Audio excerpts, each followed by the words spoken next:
Welcome to the Uncensored Pro Wrestling Podcast, where we don't give a damn about scripts or soft-ass storylines. This is where the truth gets body slammed and the bullshit gets buried. We're talking real heat, real talk, and the moments that made you jump off the damn couch and scream. Wrestling is F***kin wild again. From pipe bombs to shoot fights, botches to bloodbaths, we cover it all with the volume up. The gloves off. This ain't sports entertainment. This is a goddamn fight club with a podcast feed. So tag in, shut up and hold on, because we're coming in hot, stiff, and louder than a super kick in church. This is the Uncensored Pro Wrestling Podcast. Uncooked, uncorked, and censored. Let's again go.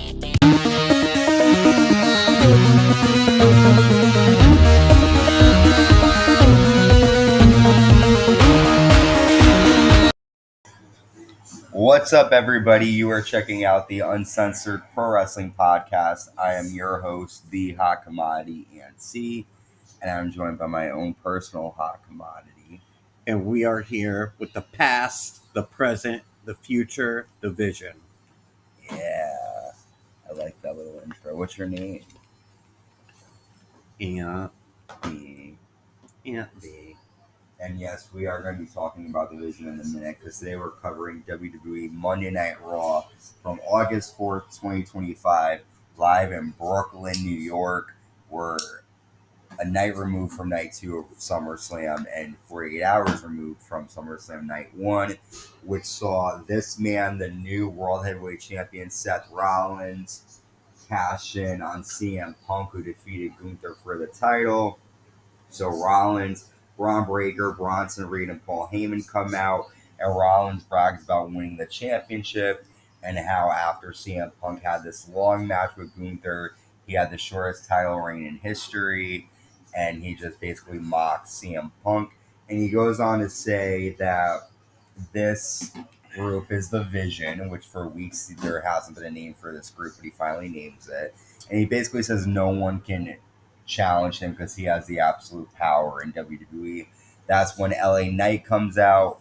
LA Knight says, I'm the last person to defeat you before you became champion, and basically you pretended that you were hurt to avoid me.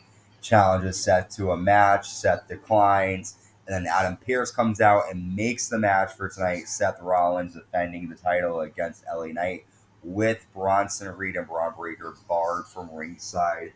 It was a good opening. I like seeing Seth Rollins kind of explain his group, but I do think they need to add somebody else.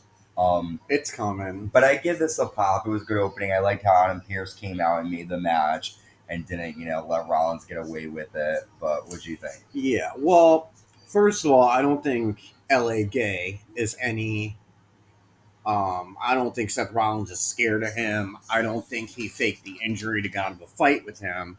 I think it was just all part of his master plan.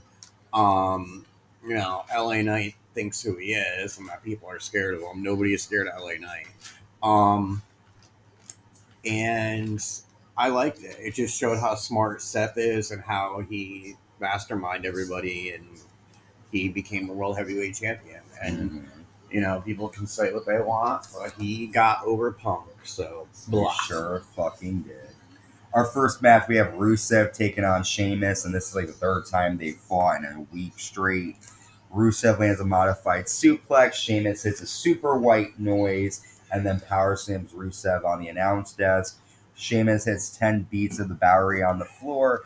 The referee counts both Rusev and Sheamus out, so there's a double count out there.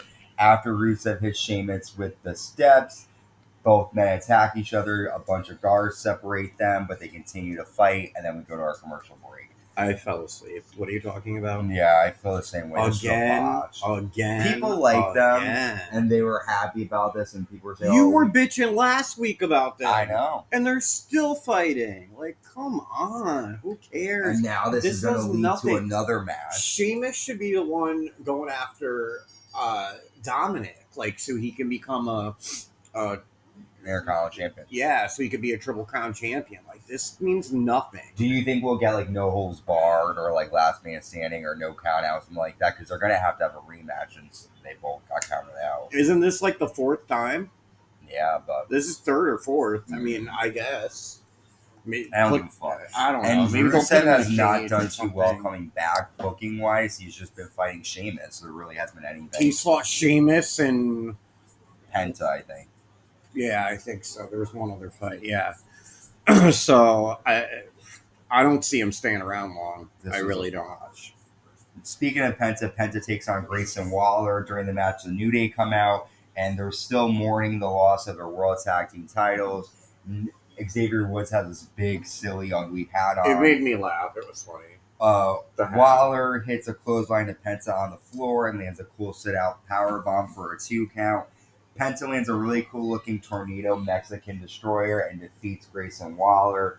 After New Day get in Penta's face, but Penta gets the advantage and ends up putting on Xavier Woods' hat and poses for the crowd. I guess it was a pop because New Day are funny, but Grayson Waller, like this whole allegiance with the New Day makes no sense. Austin Theory's injured. They just said they're not a team anymore, and now he's going to help out the New Day. This is just all killing time till Theory comes back, and they're gonna have a set of matches. Yeah, I just feel like And Theory is gonna be face. no one. Penta's really good, but I don't think anyone really cares about this. I mean, I'm sure people do, but for me, I just didn't give a fuck. Yeah, and I'm really not trying to be negative. I just don't see the big thrill with Penta. He's good, but I don't think he's way better than Rey Mysterio in his prime. I don't know. I don't feel it. I don't feel it with Penta. Well, you don't really like Ray Phoenix either, his brother. So yeah, I mean, I like Penta, but I just think in AEW they have more opportunities to do more stuff, whereas here it's like they've just been booked the same way. It's like they've been fighting. And Grande Americano. You think they'd put them against LWO, against Los Garga, whatever. And also I figured they were going to make them a tag team again by now. It kind of makes sense. I feel like it's inevitable that they're going to be a tag team. So, speaking of tag teams, the new women's tag team champions Charlotte Flair and Alexa Bliss come out. Charlotte's like, after SummerSlam, it feels good to be champion again. Charlotte lists all of her title reigns along with Alexa's. And then Raquel Rodriguez and Roxanne Perez come out. Raquel says, who would want to be friends with you, Charlotte? Roxanne says, no one cares that you guys want to be friends. And then Raquel says, we might not get a rematch, but we can to take those titles back tonight.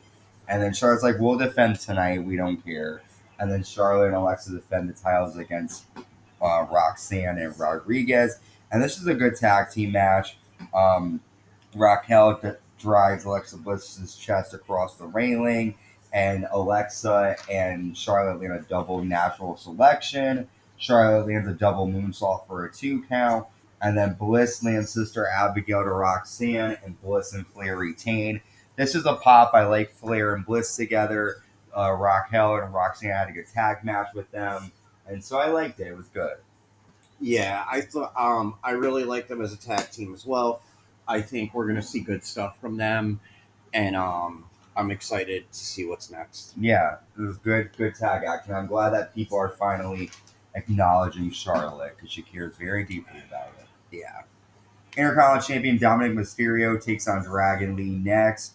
During the match, Dominik tosses Dragon Lee into the ring steps, and we see 3 El Grande Americanos appear, distracting Dragon Lee, allowing Dominic Mysterio to take off his boot and nail Dragon Lee with it to get the victory. After Dominik wins, AJ Styles runs out, takes out Dominik, and throws the boot at him.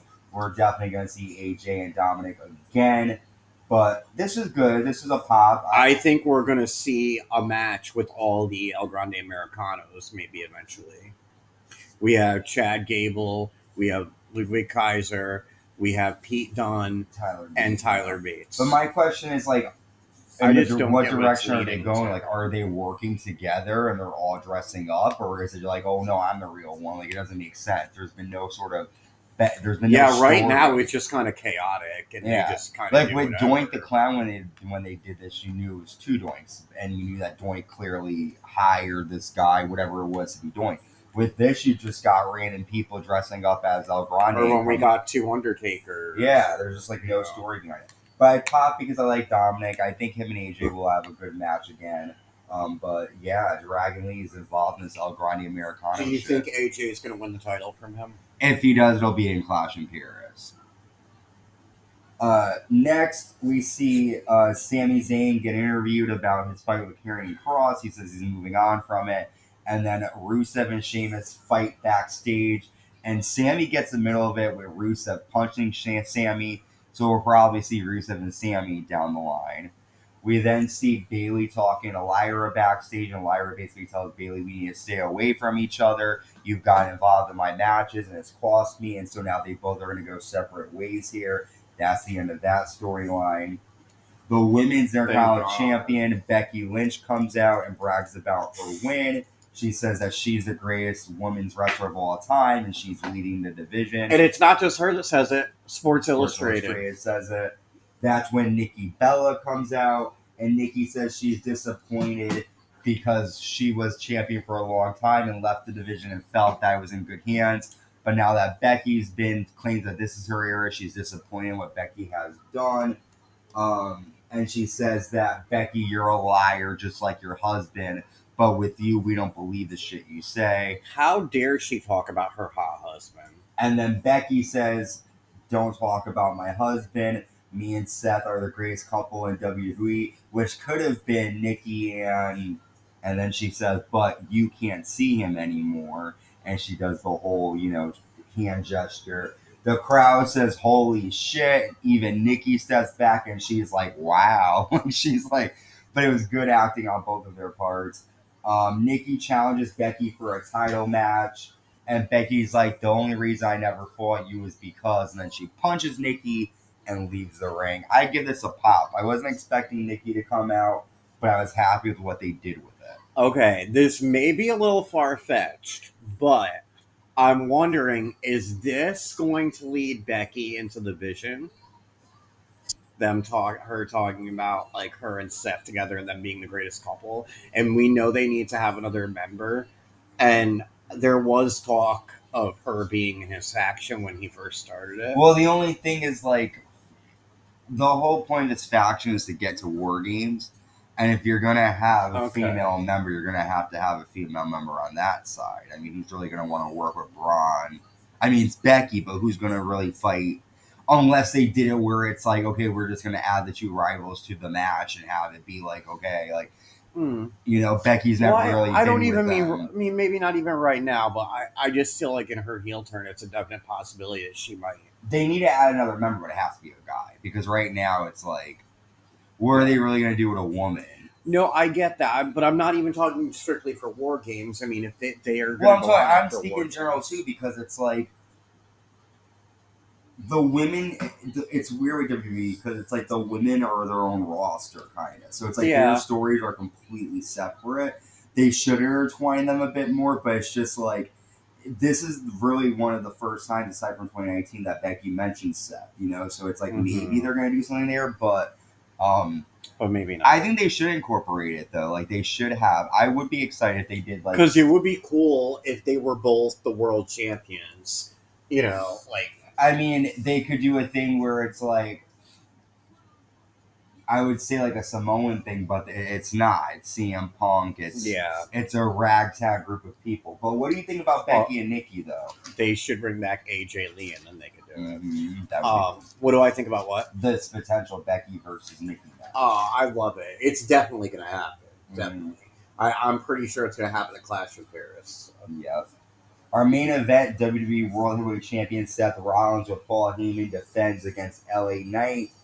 This is a cool moment where Rollins places LA Knight across the railing and lands a double stomp. They should have. I'm sorry to interrupt you. They should have done that at Evolution.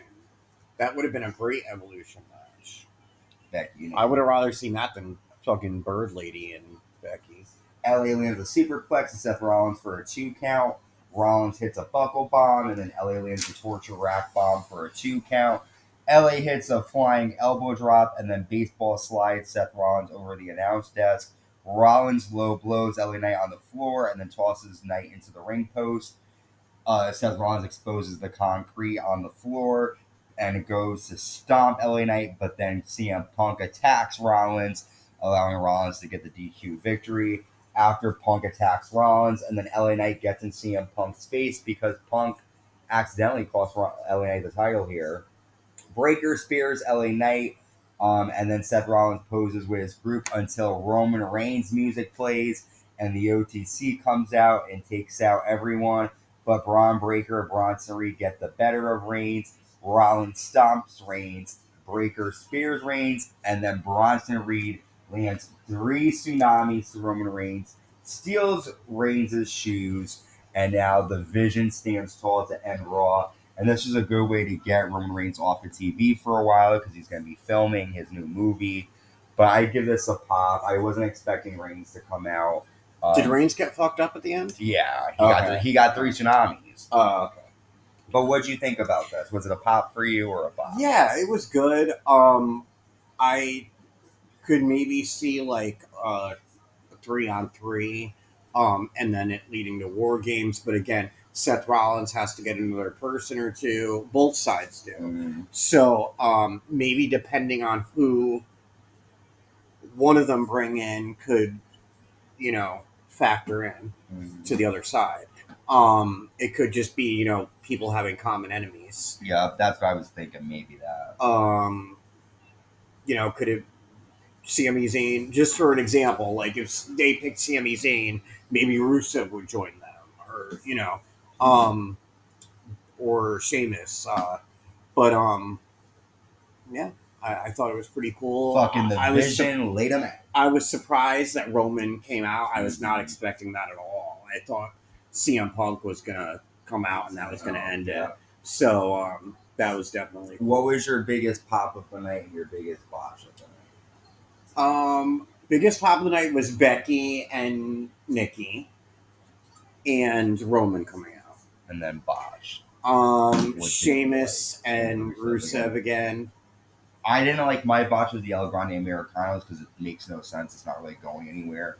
And my biggest pop, the ending was good, and I also like the Becky and Nikki thing. I wasn't expecting Nikki Bella to show up. Yeah. Good fucking episode of Raw. I mean, better than last week. SmackDown really needs to get it together now and bring things up. Well, we know we got John Cena coming out this week, and I'm hoping we get Brock. Yeah, a lot to talk about with SmackDown coming up. We've got NXT Heatwave coming your way soon. AEW Forbidden Door London. When is Heatwave? At the end of August. Oh, okay. Clash in Perez. We also have Attitude Years. We just covered Armageddon. We're on the road to Royal Rumble 2001 in season 4. Just stay tuned for that. Make sure you subscribe, like, and hit that notification bell. And until next time, stay safe and stay uncensored.